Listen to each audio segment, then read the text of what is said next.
there is almost like a dismissal that no one got that successful on their own. Like, you don't exist in a vacuum. Like, there was a whole team of people, a whole lot of individuals that supported you for you to then achieve success, to then achieve whatever you're achieving, right? So when we're talking about team, I think like that's something that always surprises me, how we are aware that we need others to succeed, but then we also live in this legend of I'm self-made, and Mm-hmm. I made it on my own, and I'm here because of me. So I'm finding that to be very paradoxical. Hello, unconventional founders, and welcome to The Founder's Truth, a conversation with Carlo Mahfouz and guests. Today is the first episode, and I'm super excited to introduce Vjera Orbanic, AI and human behavior specialist and partner at Ethical Intelligence, who will navigate this dialogue as we uncover the pillars of The Founder's Truth, understand how ambiguity can be leveraged on your own journey, and dismiss the narrative of the self-made founder. So, Carlo, I wanted to start by asking you about the three main pillars of the Founder's Truth. And we discussed about this idea you had of it being ambiguity, and then absurdity, and then the third one was aliveness. Yes. So, and I know it's maybe like a big question, but I would love just to hear more about those three. Yeah, absolutely. So in some way, I think those three serve for multiple purposes at the same time. So one of them is defining how I see founders. So who's a founder for me? And I think founders are defined in a lot of different terms, who started the company, the startups, whatever. There's different ecosystems and how they end up being introduced. But for me, a founder is someone who imbues these characteristics, which is ambiguity, absurdity, and aliveness. And as such, that's as well what all the three books are going to be targeting, because each book is aimed at one of those, if you want, characteristics or principles, even, if we want to talk about it in that way. Because the first book, Reality Check, which is now relaunched with a specific focus on founders, it's where you as a founder start discovering who you are, or like who you have always been, but kind of is hidden behind all of these layers and all of these things that came through. And as a result of that, it's really a dance between ambiguity and clarity, and like finding through ambiguity clarity, and like kind of holding that paradox longer, rather than just basically trying to decide, is it this or that? And I think that kind of leads itself very nicely into the second book, Relativity Has Lost Its Purpose, which is really focusing on teams, because no founder at the end of the day can be a founder or actually achieve whatever they have in mind, their vision, alone. And when I talk about teams, I'm talking about the team direct and indirect. Like I'm talking the whole ecosystem around you, which is allowing you. And I think I chose here absurdity, which holds that one, because we tend to always optimize almost the work of teams, or even ignore the work of the ecosystem of the team around you to a certain level, which seems almost absurd, and almost dismissed. So really that one is probably going to be the hardest for people to grasp, and that's going to be coming in book 2, because we're going to talk a lot about these dynamics. And I think the third one, which kind of brings it whole and actually brings it back home, not only whole, as a full circle, which is the culture of why and the rise of AI. We cannot dismiss the level technology has kind of shaped our reality today, or it's constantly shaping our reality. And it's the founder against society. It's against how they disrupt and how they create the world around them, and how they can shape it, both to have services and products and things like that, or to bring their visions to true, and how technology will reshape that world, how AI is reshaping that world. And here we talk specifically around aliveness. Like we bring this topic of aliveness more to the core of probably what feels missing a little bit in the dialogue between human and technology and AI, and like, right, and intelligence and all of the stuff, which, we can go in on. So that kind of sums it up. I know it's a big question, so I try to wrap it up as quickly as I can, but it kind of holds the thread throughout the journey. It makes it easier both to recognize who you are and how you can capitalize on these, if you want, skills, which not even skills, like characteristics, even further, and make them a core pillar of how you move along your journey, which I know for many and is a very, very difficult journey, and we admit that we're not shying away from that difficulty. Yeah, amazing. Well, thank you for sharing all of that. And I wanted to actually, as I was listening to you, there is like this first concept of ambiguity, which you're exploring in the relationship with yourself, within yourself, right? Which I find really interesting because um, I am experiencing that right now, where we're at in society, Yeah. we kind of lost the ability to be with the ambiguity of life, right? To Hmm. hold two things that might be opposite or not completely aligned in our head at the same time, right? Like as society, right? I'm Yeah. now generalizing. Hmm. And so when you look at it, I guess through the point of view of developing as a founder, Hmm. can you tell me a bit more about that? Like, how can people leverage ambiguity to develop themselves in their funding journey? Yeah, it's a great question, and I think it's a very pertinent one considering the circumstances we live in. But it is true actually that we've been optimizing for so long for precision and clarity up to the point where we stopped appreciating the value that ambiguity brought. And Mm, actually, there's a lot of ways we can see that. We see that as well in the loss of art and shaping, education, and the loss of poetry and theater and dance and like all of these expression, which actually at their core is ambiguity. Because if you think about it, you see a painting and you can interpret it in 1 million ways. You read a poem and like everyone who reads it understands a different thing. That's ambiguity. Like that's ambiguity at work, where even though something is defined and said, it still allows you for the multitude of possibilities. And I think mm, that's what we're missing, the multitude of possibilities, because we've optimized so much for like the answer, the one thing that will take you there, the whatever, right? And that started in schools, honestly, to a certain extent. Like education has been primed for these type of interactions, which puts everyone almost at a disadvantage. And I think society as a whole is suffering because of that, as a symptom of that almost. So in the book, the way I guide the founder and different individuals through that process is really kind of shedding one layer at a time. Like, how can we start removing some of these things that have created this perception of the world that it's not the case? And it starts with your environment, like the context that you operate in. How you can start recognizing it without judging it first. Like, for example, which is sounds very simple, but it's really a big deal. We have a tendency of defining things as right and wrong and like kind of playing that game, and we rarely understand how detrimental that is to the process. So kind of getting that out of the way, working a lot on exposing those things. And then we move from that to time. We move into like the past and the present and the future. How we are stuck a lot in your title, for example, as the simplest mean. You're an author, you're a coach, you're a VP of whatever. Like it doesn't matter how much that holds weight on you, that it almost changes the relationship that you have with everything around you. yeah. And how starting to create some gaps or more ambiguity in it or more uncertainty almost in that conversation allows you to see more opportunities, allows you to be actually much more clear. That's the interesting part here, is it makes you clearer on the things almost that you need to doing or are you doing, not less clear, which sounds, it is paradoxical in nature, absolutely.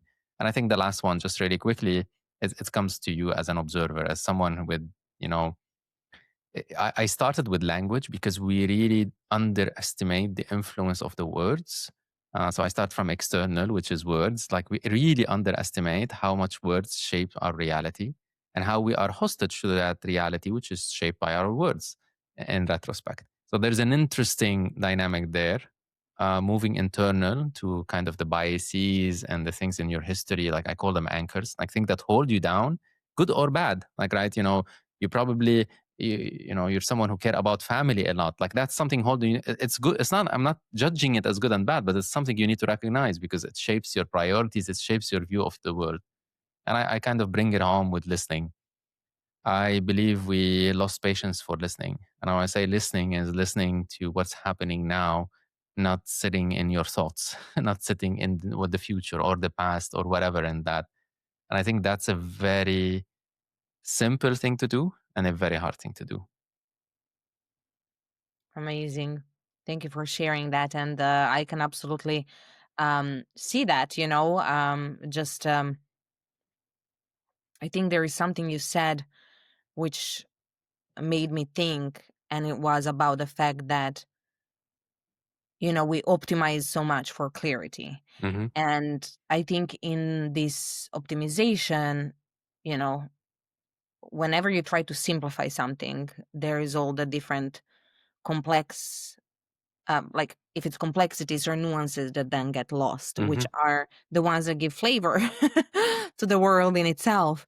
And then, as you were talking about, um, like the third book and the fact that you're going to look at this intersection also with the world and technology and AI, one thing that then resonates from this conversation of like kind of optimizing for clarity and losing uh, um, the flavor of it, Yeah, that I think translates also in that, in terms of like, every time we digitize data, we lose something as well, right? 100%. And so I wanted to ask you if you can just talk a bit about the parallels there. It's interesting. That's a great point you bring up, Vera. I think we, you know, we almost kind of dismiss the reduction that's happening when we move from one form to the other. Like that. And technology is amazing at reduction. Like, don't get me wrong. And this is probably one of the greatest benefits is like technology does a great job in reducing things. And AI in retrospect that does that really well. Like, it's taking huge data set and then reducing them to one answer for the most part. Like that. But as you said, we miss the flavor. We miss what's happening along the way. We miss how a lot of that time actually what's happening along the way is more important. I mean it's a cliche and I'm going to say it regardless. It's about the journey, not the destination. Yes, but in some ways it is at the same time. And the nuance lives in the journey. The nuance in how we are doing things. um like, probably let's make it very tangible. If we talk a little bit around digitalization, like, moving into the digital world. I had a very interesting conversation, and that's going to be part of the book. So I'm not going to share too much, but I'm going to share a part of it, which was, you know, I was saying, yeah, probably AI can capture. The scenario was about someone reporting an incident, and that incident being reported, by the individual or the team who had, like, faced with it. And I was saying, yeah, possibly there is, a potential here for digitizing that, and AI or videos or whatever capture that, and then you make it more efficient for those people. But what end up being lost is by those individual, documenting it themselves, they're processing it themselves as well with what's happening, and the benefits and the learning of that processing outweighs the actually documentation. Like, such a huge thing. It's not a small thing. And this was in the context of healthcare. So you have someone in the process of actually, going through again and like documenting or like trying to report on what happened, processing emotionally, processing it intellectually, processing it in so many other verticals that you actually kind of almost don't even consider. So the efficiency gain there, like, again, this is where the optimization is for the wrong thing. What we're Mhm. losing is we're losing all the lessons, all the probably emotional trauma that incident had created in that moment, that only, by having that space, by having that patience and opportunity to do so, you're actually processing. And that tells you so much, because that same example is being replicated all over and all over. And don't get me wrong, there is great gains from the efficiencies, right? But don't miss don't forget what you're losing. And sometimes it's okay to lose it. Like, there is places where it's okay, we can make it more efficient and there is no problem in losing some of that. And then some places that loss is more important. And it is more important because we didn't understand its value from the beginning. Yeah. Because if we haven't, we wouldn't have, we dismissed it so easily. Yeah. Yeah. Very interesting. No, it's great. I think like there is something about, because it taps into awareness, like what you Yeah. just said now. Like it goes into our awareness that we have of how we develop and evolve as Yeah. human beings, right? So, and what brings value to that process? As you said, it's not about the destination, right? But Yeah. it's about the process. So, like our growth process, our development as human beings, and in this specific instance, if we look at founders. And I always think that becoming an entrepreneur is a really great personal development course. Like you kind of like have have to develop a lot, right? So, looking at that through that lens, I think that there is so much gold in what you said, with like also being aware of what brings you that value and honoring that, and in a way, protecting that, and maybe optimizing for other things that actually like don't bring you that much value to Mm. your own growth as well. Awesome. I also wanna talk a bit about the second piece, which is the absurdity, right? Yes. So what you mentioned before, and where we go from the I to the us, right? So we Mm-hmm. go from being an individual to then to the collective and our team. And I wanted for you to just share a bit more about, um, what you're seeing right now in the current environment. um what would you say is happening with teams? What's needed? What are you noticing? Mm. If you could just tell me a bit more about that. Yeah, a great, segue, I think, into. So what am I noticing? I'm noticing a lot is put on data, data, data.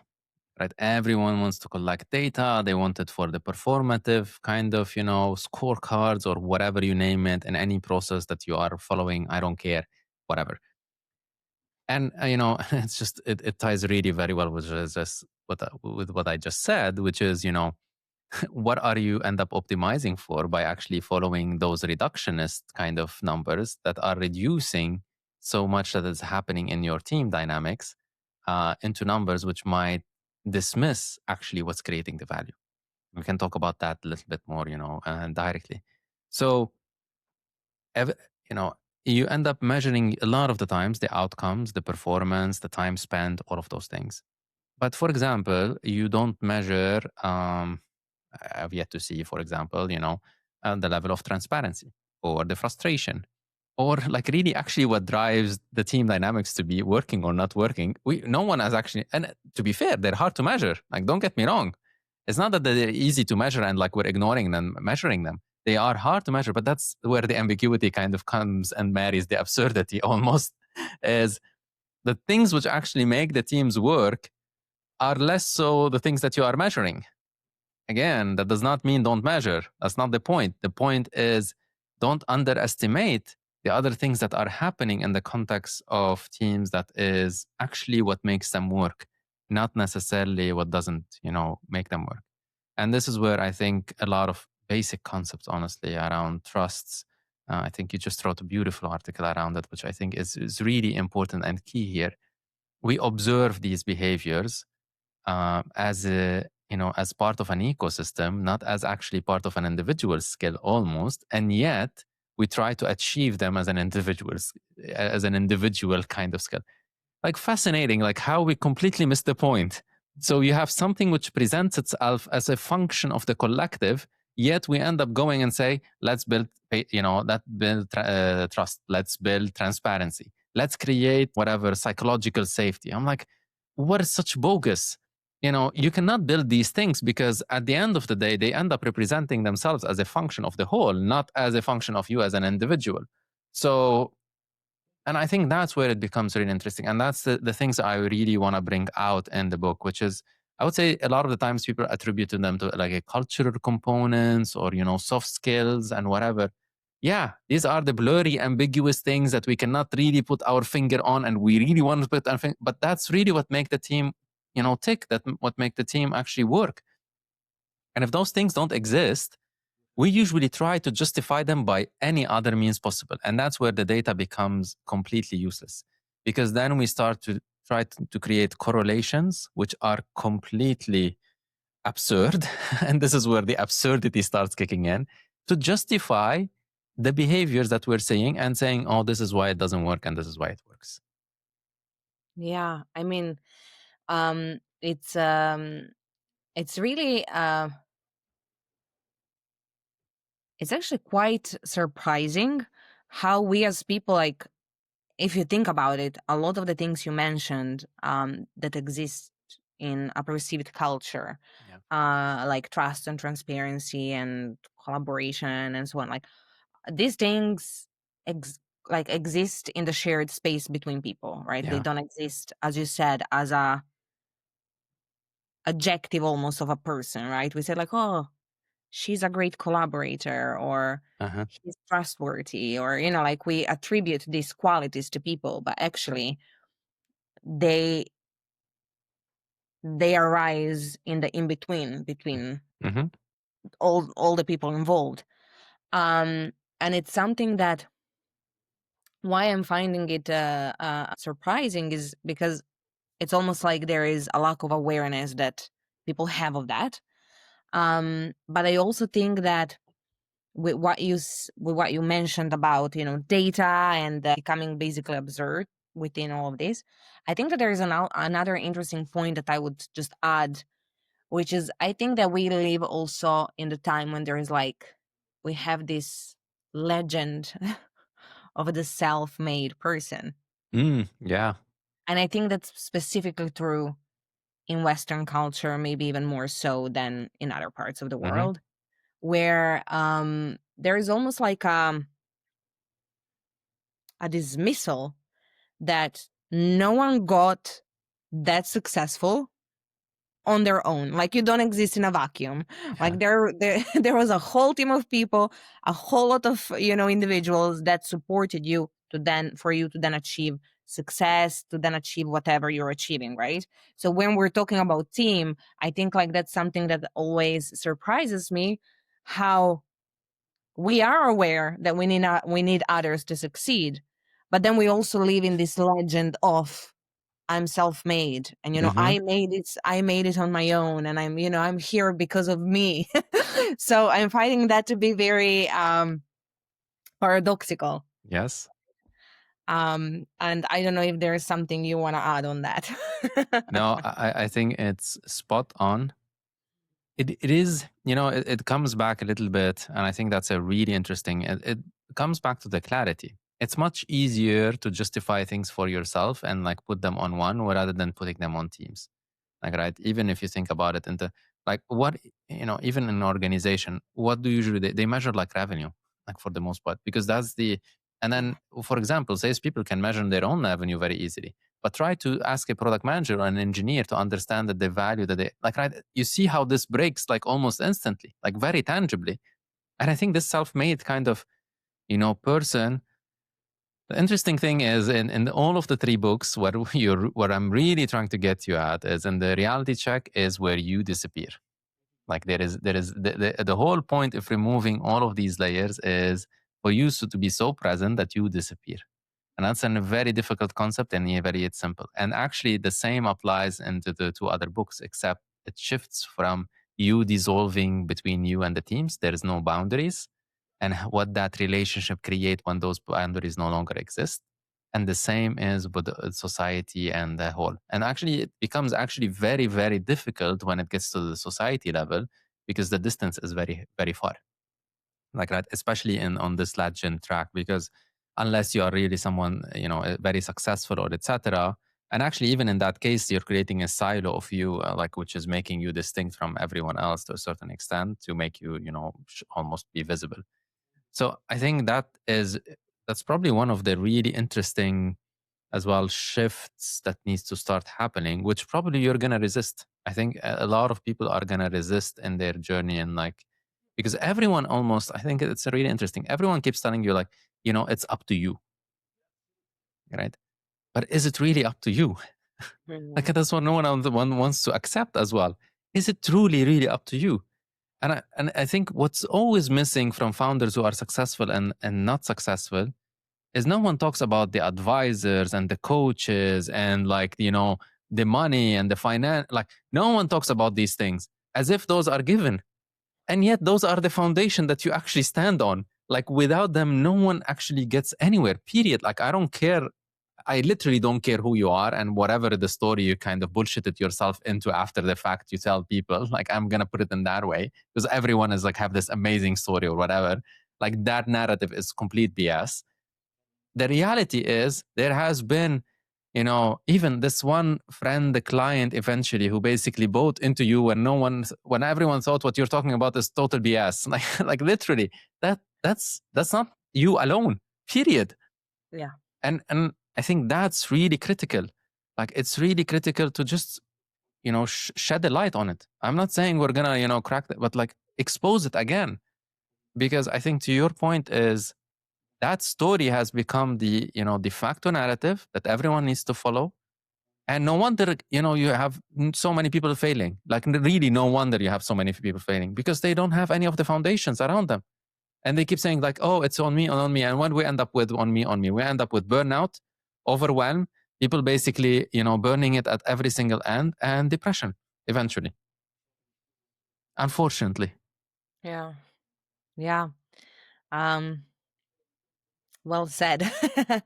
I'm always quite aligned with everything you said, and I think one important thing that you mentioned, which I would like to shed light Yeah, yeah. on, is this concept of disappearing the self, Mhm. and that's also related to your presence. You being Mhm. present in the current moment. Thank you so much for listening to this episode. We will continue the conversation in episode 2 with Vjera, taking it a little bit a notch up and diving into ambiguity, presence, how that dissolves between us when we are completely in the moment, and what happens when we bring technology in the mix and how that amplifies it even further. If there is only one takeaway from today's conversation that I would like you to keep in mind is look at the team around you from advisors, coaches, people you trust as part of your ecosystem, as part of your founder ecosystem, and nurture them. They probably are as important as all the hard work that you are putting in. Until the next episode.